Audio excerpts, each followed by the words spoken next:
Sa ibang balita, umabot na sa mahigit 5,000 ang naitalang kabuang kaso ng tinamaan ng tigdas sa bansa. Mas mataas yan ng higit 30% kumpara sa naiulat na kaso sa kaparehong panahon noong nakaraang taon. Si Bien Manalo, una sa Balita Live. Bien? Greg, mahigpit pa rin ang paalala ng Department of Health sa mga magulang na pabakunahan ang kanilang mga anak, lalo pa at mahigit 70% sa naitalang kabuang 5,000 kaso ay hindi pa rin bakunado hanggang sa ngayon.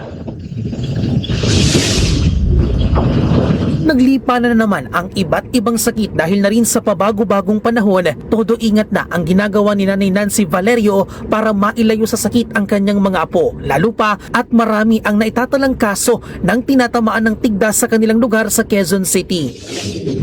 Hindi ko pinapalabas eh. Kasi ngayon nga yung mga sakit-sakit ngayon. Ano na ito, inuubo-ubo din. Palabas lang yan pagpapasok sa school. Umiinom po siya ng vitamins, saka yung araw-araw, ligo, ganun. Sa huling tala ng Quezon City Epidemiology and Surveillance Division, umabot sa mahigit 300 ang naitalang kaso ng tinamaan ng tigdas o measles sa lungsod. Pinakaapektado ang mga batang 10 taong gulang pababa, habang pinakamarami naman sa mga nagkasakita ay pawang mga lalaki. Wala namang naiulat na nasawi. Importanteng makakumpleto ng 2 bakuna kontra tigdas, kaya hinihikayat ng DOH ang mga magulang na makapag-ugnayan sa pinakamalapit na health center para sa schedule ng pagbabakuna sa kanilang lugar. Base naman sa talaan ng Department of Health, umabot na sa mahigit 5,000 ang kabuuang kaso ng tigdas o measles at tigdas hangin o rubella sa Pilipinas. Mas mataas yan ng 32% kumpara sa mahigit 3,000 kaso sa kaparehong panahon noong nakaraang taon. Tinatayang mahigit 2,000 kaso o kalahati ng kabuuang bilang ay mga batang edad 6 na buwan hanggang 5 taong gulang. Sa mga naiulat na kaso, 73% ay hindi pa bakunado laban sa tigdas.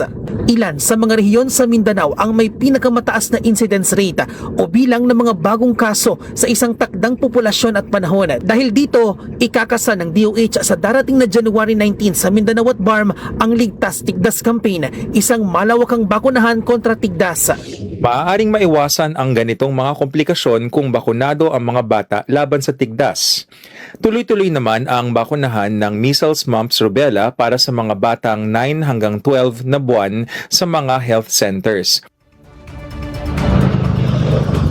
Greg, aabot naman sa mahigit 11 milyong mga bata ang inaasang mababakunahan sa Ligtas Tigdas Campaign ng Department of Health sa buong Pilipinas yan. Pinakamarami rito ay mula sa Luzon na aabot sa mahigit 5 milyong mga bata. At yan ang update. Balik sa iyo, Greg. Maraming salamat, Bien Manalo.